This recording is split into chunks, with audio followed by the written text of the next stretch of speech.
Hello students. Today I am going to explain you class 9th English worksheet number 12. Date is 1 August 2020 and day is Saturday. Our today's worksheet is related to integrated exercise. इसमें आपको अलग अलग topic से जो topics आपको पिछली worksheets में कराए गए हैं उन टॉपिक से रिलेटेड आपको कुछ एक्सरसाइज दी गई हैं। जैसे आपको एक पैसेज दिया गया है, उसमें से क्वेश्चंस फाइंड आउट करने हैं। आपको आर्टिकल्स के बारे में भी एक्सरसाइज दी गई है और आपको रिपोर्टेड स्पीच, डायरेक्ट और इनडायरेक्ट स्पीच से भी आपको 3 क्वेश्चंस दिए गए हैं और साथ में आपको ऑप्शन भी दे रखी है। आपको राइट ऑप्शन को टिक करना है। तो पहले हमारा क्वेश्चन है, ये पैसेज है छोटा सा 2-3 लाइंस का पैसेज है, उससे रिलेटेड आपको एक क्वेश्चन दिया गया है। पैसेज देखते हैं। Venice is a city in the northern Italy. Venice जो है उत्तरी इटली का एक शहर है। इट इज़ रिनाउंड, यह प्रसिद्ध है। For the beauty of its setting, इसकी स्थिति जहाँ पर ये स्थित है, इसकी प्राकृतिक सुंदरता के लिए। इट्स आर्किटेक्चर, इसकी भवन निर्माण और इसकी आर्ट वर्क्स और इसकी कला के लिए ये वेनिस जो है ये बहुत ज़्यादा रिनाउंड है, बहुत ज़्यादा प्रसिद्ध है। The name is derived from the ancient Venti people who inhabited the region long ago. और ये जो नाम वेनिस है ये कहाँ से लिया गया है? एंशियंट वेंटी पीपल, जो बहुत ही प्राचीन वेंटी पीपल जो थे, इनहेबिटेड मतलब रहते थे, निवास करते थे। इन द रीजन लॉन्ग एगो, बहुत समय पहले जो वेंटी पीपल यहाँ निवास करते थे, रहते थे, उनके नाम से ये नाम लिया गया है वेनिस। अब आपको एक क्वेश्चन दिया गया है, the word that has same meaning as famous in the passage is. आपको क्या बताना है? इस पैसेज में एक ऐसा वर्ड है जिसका मीनिंग प्रसिद्ध है और फेमस का मीनिंग भी प्रसिद्ध है। तो सिनोनिम, इसका सेम मीनिंग वाला वर्ड आपको ढूंढना है। तो देखो आपको 3 ऑप्शन दे रखी हैं आपके पैसेज में से ही। एंशियंट, रिनाउंड, इनहेबिटेड, 3 वर्ड्स हैं। इनमें से तीनों वर्ड्स में से किसका जो मीनिंग है वो प्रसिद्ध है, फेमस से सिमिलर है, उसको आपको टिक करना है। अभी मैंने आपको बताया भी है, अगर आपने ध्यान से सुना होगा तो आपको इसका आंसर अभी मिल जाएगा। नेक्स्ट पैसेज है आपका वॉलनट। वॉलनट क्या होता है? अखरोट। Is a dry fruit that possesses wonderful qualities of curing brain weaknesses. अगर आपके दिमाग से रिलेटेड कोई भी प्रॉब्लम है, कमज़ोरी है, तो उस कमज़ोरी को दूर करने की वंडरफुल क्वालिटीज़ हैं, बहुत अद्भुत शक्तियां हैं। किसके अंदर? वॉलनट के अंदर।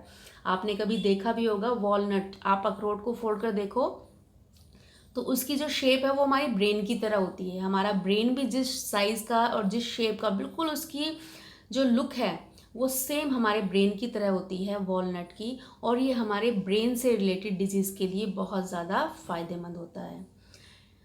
It has philosophic element which nourishes the vital tissues of the body. इसके अंदर एक ऐसा एलिमेंट होता है जो कि हमारी जो बॉडी है, बॉडी के टिश्यूज़ हैं, जो हमारी जो जिनसे हमारी मसल्स बनती हैं, उन टिश्यूज़ को, ये वाइटल टिश्यूज़ को ये नरिश करता है, उनका पोषण करता है, उनको अच्छे तरह से उनका जो रिक्वायरमेंट्स होती हैं उनको पूरा करता है।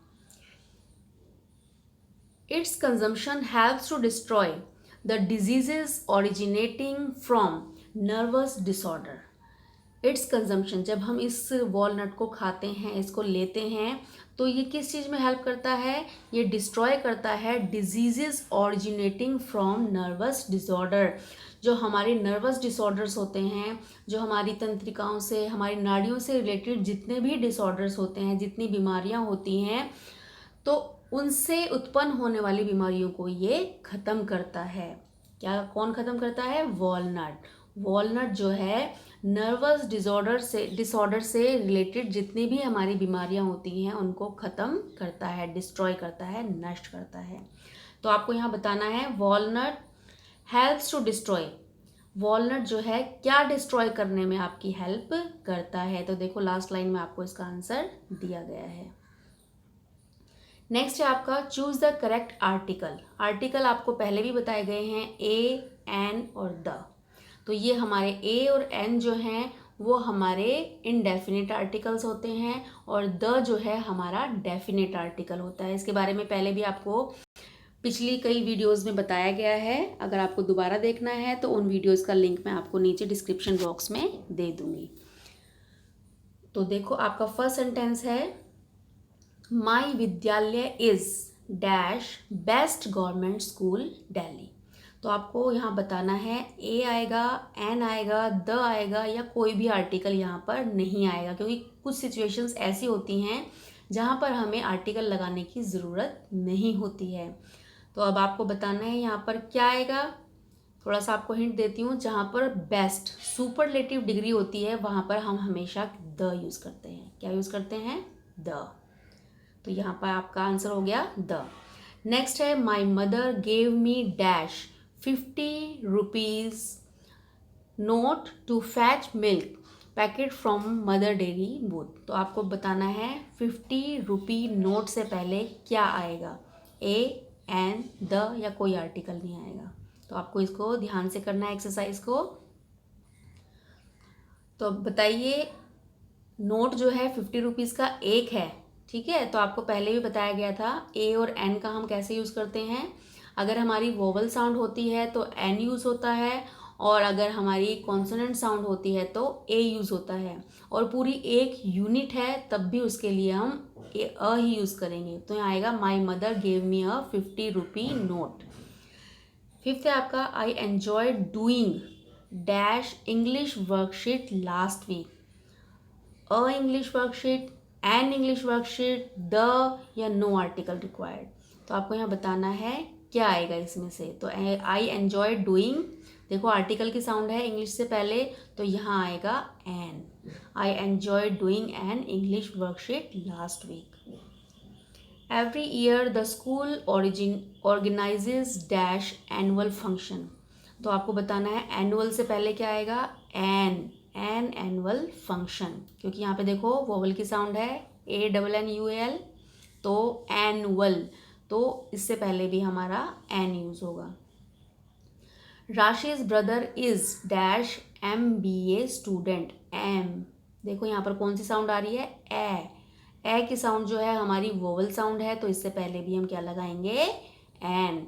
तो आपको साउंड्स को देखना है, लेटर्स को नहीं देखना है। अगर आप लेटर देखेंगे तो यहाँ पर एम लिखा हुआ है, लेकिन जो साउंड है वो वोवल की साउंड है, MBA, तो आपको यहाँ पर एन लगाना है।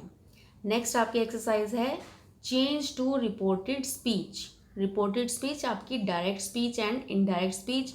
इसके बारे में आपको लास्ट वर्कशीट्स में इसका पूरा एक्सप्लेनेशन दिया गया है। डायरेक्ट स्पीच क्या होती है, इनडायरेक्ट स्पीच क्या होती है, इनको कैसे चेंज करते हैं, इनकी वर्ब्स कैसे चेंज करते हैं।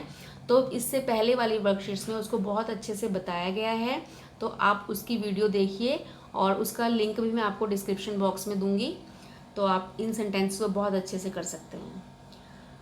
तो आपका सेंटेंस फर्स्ट है, I have not met any classmates in the new session. ठीक है, तो इसमें आपको क्या करना है, आई हैव नॉट मेट, मैं अपने न्यू सेशन में अपने किसी क्लासमेट से नहीं मिल पाया हूँ। ये बोल रहा है कौन, रोहन। तो रोहन सैड दैट, आपको इनडायरेक्ट स्पीच में चेंज करना है। देखो डायरेक्ट स्पीच में उसने बोला कि मैं इस साल किसी अपने नए क्लासमेट से नहीं मिला, ठीक है। तो आपको इसको इनडायरेक्ट स्पीच में चेंज करना है। तो इनडायरेक्ट स्पीच में आपको जब देखो हैव दिया गया है, आपको हैव को किस में चेंज करना है, हैड में। तो आप इसको ध्यान से करेंगे तो कौन सी ऑप्शन ऐसी है जो बिल्कुल ठीक लग रही है आपको, he had not met his classmates in the new session, he has not met, he have not met, he has not met। तो आपको यहाँ पे क्या लगाना है, have not met है तो इसकी जगह हम have को had कर देंगे, तो had not met। आपको थर्ड फॉर्म लगानी है had के साथ। देखो had के साथ थर्ड फॉर्म कहाँ पर है, फर्स्ट सेंटेंस में, he had not met his classmates in the new session। तो आपका जो फर्स्ट है ये आपका राइट ऑप्शन हो गया। नेक्स्ट है क्वेश्चन नंबर 9। इसमें रोहिणी क्या कह रही है, I hope to meet everyone soon. जो रोहिणी है वो कहती है कि मैं उम्मीद करती हूँ, आशा करती हूँ मैं सभी से जल्दी मिलूँ। तो देखो होप फर्स्ट फॉर्म है, तो आपको रूल्स में बताया गया था फर्स्ट फॉर्म को आपको किस में चेंज करना होता है, सेकंड फॉर्म में। तो होप की सेकंड फॉर्म होती है होप्ड।